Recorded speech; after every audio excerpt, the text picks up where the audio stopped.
Salam sepak bola, salam sehat dan salam sejahtera kepada teman-teman netizen atau warganet yang merupakan viewers, subscribers dan juga supporters dari channel YouTube Bola Bung Binder. Terima kasih banyak kepada teman-teman yang telah mendukung kemajuan dari channel YouTube Triple B. Hingga hari ini jumlah subscribers dari channel YouTube Bola Bung Binder sudah melewati 210.000 jumlah subscribers. Luar biasa support dari kalian semua. Anyway, in this new content, saya ingin membahas tentang keberhasilan dua tim nasional yang berlaga di Euro 2020 yang lolos ke babak selanjutnya, yaitu ke babak perempat final. Yang pertama adalah kemenangan Denmark atas Wales dengan skor telak 0-4. Dan yang kedua adalah kemenangan tim nasional Italia versus Austria dengan susah payah. Ya, dan pertandingan diselesaikan melalui perpanjangan waktu. Jadi memang ini dua pertandingan yang saya menyaksikannya berjalan menarik. Di pertandingan Wales versus Denmark, kedua tim berani bermain menyerang. Tapi memang Denmark lebih efektif dan lebih pintar untuk menyusun serangan mereka dan bisa mencetak total 4 gol. Di pertandingan Italia versus Austria terlihat Italia yang dari menit-menit awal gaspol. Tapi ternyata mereka membutuhkan waktu yang lebih lama lagi untuk bisa menyelesaikan pertandingan ini. But whatever it is, ya, yang penting adalah bagi Italia saya pikir adalah mereka bisa lolos ke babak selanjutnya. Dan sebelum saya melanjutkan untuk membahas kedua pertandingan ini, saya ingin teman-teman menyaksikan dulu nih ya, cuplikan tidak lama ya, kurang dari 1 menit tentang prediksi yang saya berikan di konten sebelumnya, yaitu di konten prediksi per-8 final Euro 2020 Part 1. Please silakan kalian bisa menyaksikan dan mendengarkan analisa saya yang singkat ini. Ya, saya memberikan konklusinya agar teman-teman nanti ketika saya membahas jalannya pertandingan juga bisa memahaminya secara jelas. Menurut saya atau sesuai dengan pemikiran saya bahwa Denmark adalah tim yang akan terus menyulitkan tim-tim lainnya pada saat mereka sudah lolos dari fase grup. Jadi ini tim yang tidak bisa diremehkan teman-teman. Meskipun Wales kita tahu diisi oleh pemain-pemain yang bagus.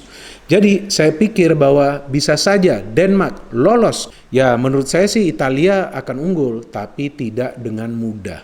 Dan bisa jadi pertandingan ini akan diselesaikan melalui perpanjangan waktu. Austria tidak akan mau keluar menyerang. Mereka akan menunggu di belakang dan sesekali melakukan counter dan berharap para pemain Italia melakukan kesalahan. Ya, karena menurut saya yang bisa mengalahkan Italia adalah para pemainnya mereka sendiri. Saya kembali ngopi dulu ya teman-teman ya.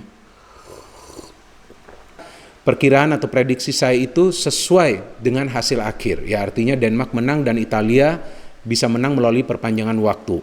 Tapi kan kita tahu bahwa prediksi bisa juga salah. Ya, tapi yang penting adalah bahwa kita harus berani memberikan prediksi. Dan prediksi yang perlu kita berikan itu berdasarkan analisa yang logis, ya, menggunakan akal sehat. Jadi jangan menggunakan perasaan. Saya adalah supporter dari tim nasional Inggris. Nanti pada saat saya akan membuat prediksi dari pertandingan Inggris versus Jerman, saya juga akan menggunakan akal sehat saya. Belum tentu juga saya akan menjagokan Inggris kan, ya, tapi konten part 2 tersebut akan saya upload besok. Bukan hari ini. Hari ini masih ada 2 pertandingan lagi kan, yaitu pertandingan antara tim nasional Belanda versus Czech Republic dan juga tim nasional Belgia versus Portugal yang merupakan big match. Sekarang saya ingin membahas jalannya kedua pertandingan tersebut teman-teman. Yang pertama adalah pertandingan antara Wales versus Denmark. Saya harus pakai kacamata nih teman-teman ya pada saat membaca. Wales ya dipenuhi oleh pemain-pemain yang secara individu punya teknik permainan tinggi. Contoh di gelandang serang mereka ya, ada Gareth Bale, ada Aaron Ramsey, ada Daniel James. Betul James dan Bale ini lebih sering melakukan pergerakan di sektor sayap, tapi Ramsey adalah pemain yang berperan sebagai false nine ini menurut saya karena free roll banget dia. Ada Kiefer Moore sebagai target man yang tidak berkutik sama sekali di pertandingan ini, justru mendapatkan kartu kuning. Di belakang mereka ada Joe Rodon, ada Ben Davies ya. Memang mayoritas pemain dari Wales bermain di Liga Inggris. Danny Ward adalah penjaga gawang cadangan di Leicester City. Dia adalah pelapis dari Kasper Schmeichel yang merupakan penjaga gawang nomor 1 di Leicester City dan juga di tim nasional Denmark. Berbeda dengan tim nasional Denmark ya, di mana mereka mengandalkan teamwork yang jauh lebih baik.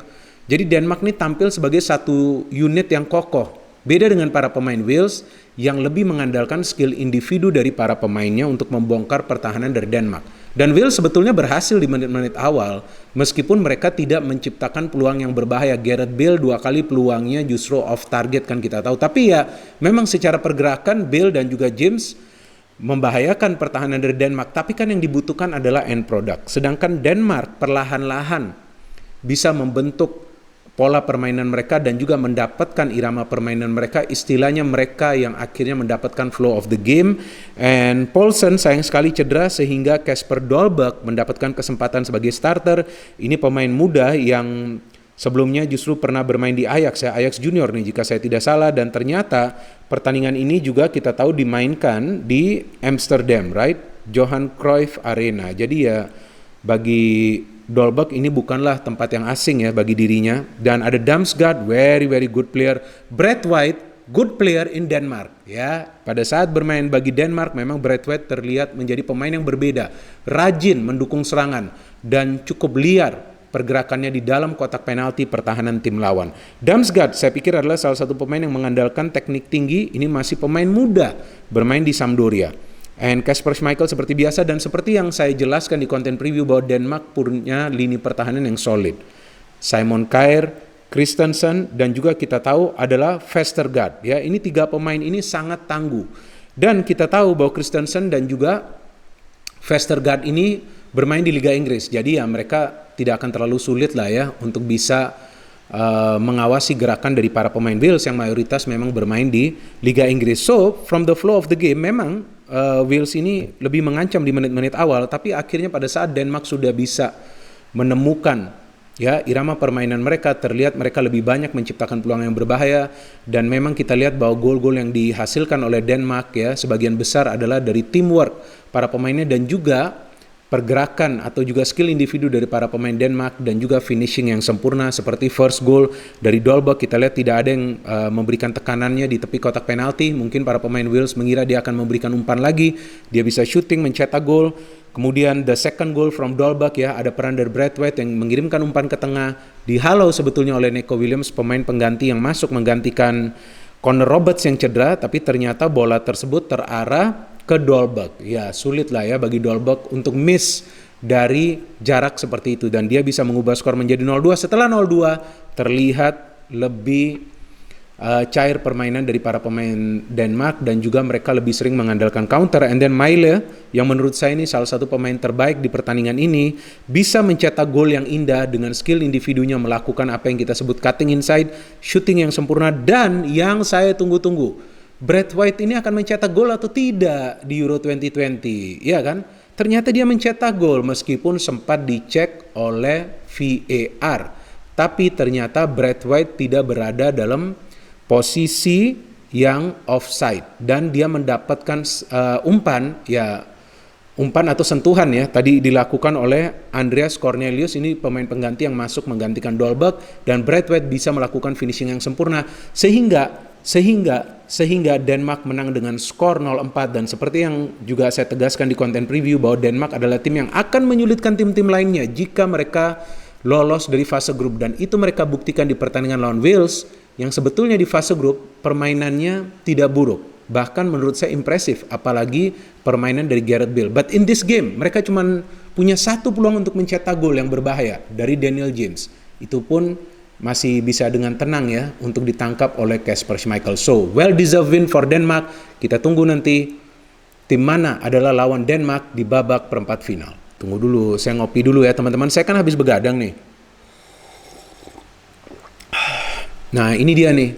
Salah satu klub kesayangan saya kan Arsenal. Nah, cangkir ini diberikan oleh anak saya yang perempuan pada hari ayah atau Father's Day. Dan dia tahu betul bahwa salah satu klub favorit saya adalah Arsenal. Meskipun Arsenal sudah lama tidak menjadi juara teman-teman, tetapi saya tetap loyal mendukung Arsenal Football Club. Ya bolehlah ya, saya sedikit sharing kan cerita saya tentang cinta saya dengan Arsenal Football Club. It's okay.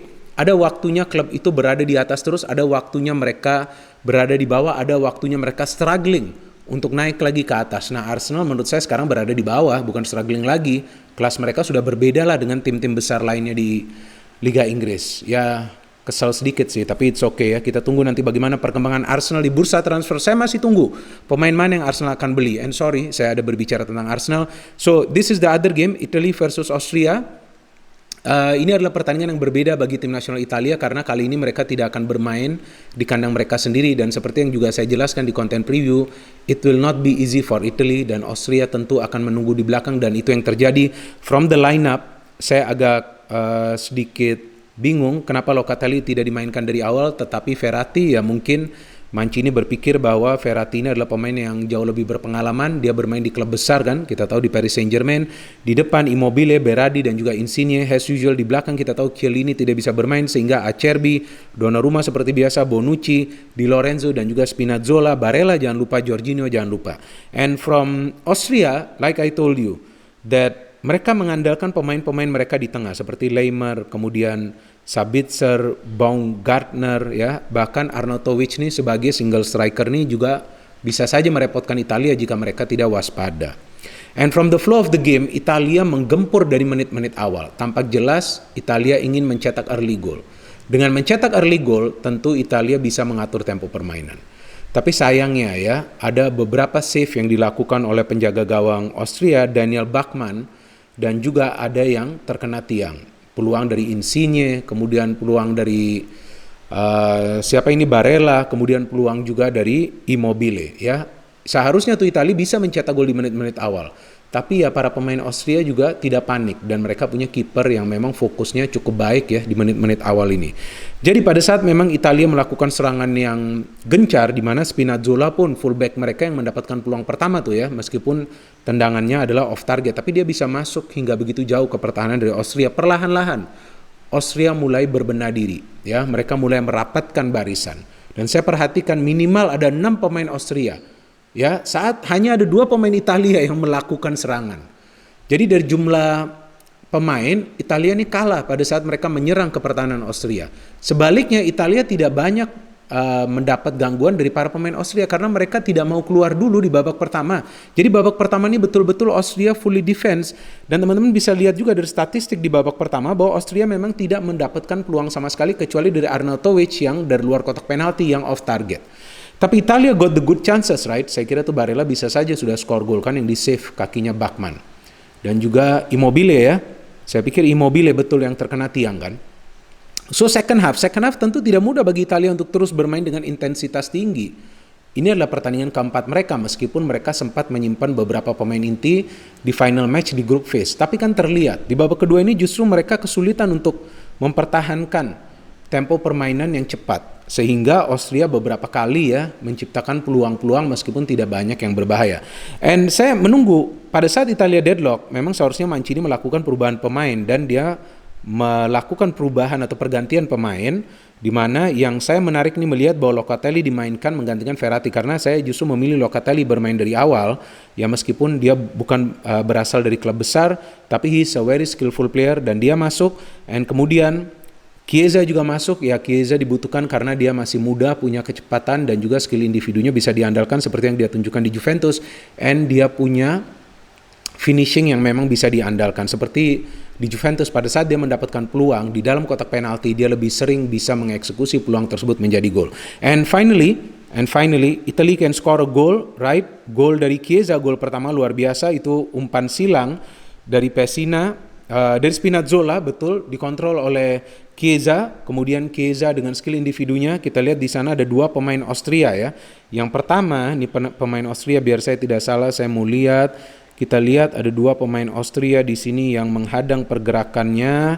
Ya, yang pertama saya pikir ini adalah Laimer ya, sepertinya Laimer itu ya, yang bisa ditipu oleh Chiesa dengan gerakan individunya. Kemudian Alaba yang coba untuk blocking, tapi shooting dari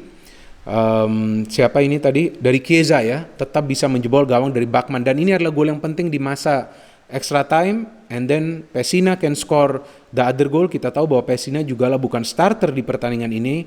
Pessina masuk menggantikan Barella ya, karena tampak ya Barella kehabisan tenaga tuh di babak kedua, tidak seperti di babak pertama. And Italia bisa cetak gol kedua, ada Acerbi yang berada di sana memberikan sedikit sentuhan ke Pessina. 2-0, jelas Italia sudah mendapat kemenangan yang mereka perlukan. Memang Austria bisa mencetak gol untuk menjebol gawang Italia pertama kalinya di Euro 2020 ini, gol yang sulit sebetulnya. Tapi ya saya kira kita perlu memberikan kredit juga ya ke Austria bahwa mereka bermain dengan semangat tempur yang tinggi, ya meskipun secara attacking mereka tidak bisa mengganggu pertahanan dari Italia, dan memang Austria ada gol yang dianulir dari Arnautovic, tapi memang Arnautovic setelah dilakukan VAR, check and review, memang satu langkah berada dalam posisi offside. So good wins for Italy, good wins for Denmark. Kita tunggu nanti siapa lawan mereka di babak perempat final, dan kita menunggu lagi sisa 2 pertandingan yang akan dimainkan mulai hari ini. Yang pertama Netherlands versus Czech, dan yang kedua adalah Belgium versus Portugal. Dan lagi-lagi saya tegaskan bahwa prediksi atau perkiraan yang saya berikan adalah berdasarkan analisa yang logis. Jika saya salah, itu normal. Jika saya benar, saya pikir itu juga normal, karena prediksi bisa benar ataupun salah. Tapi lagi-lagi seperti yang saya selalu katakan, bahwa saya tidak selalu benar, namun saya sering benar. Ngopi dulu yuk. Alright, no hit, only football. Salam sepak bola.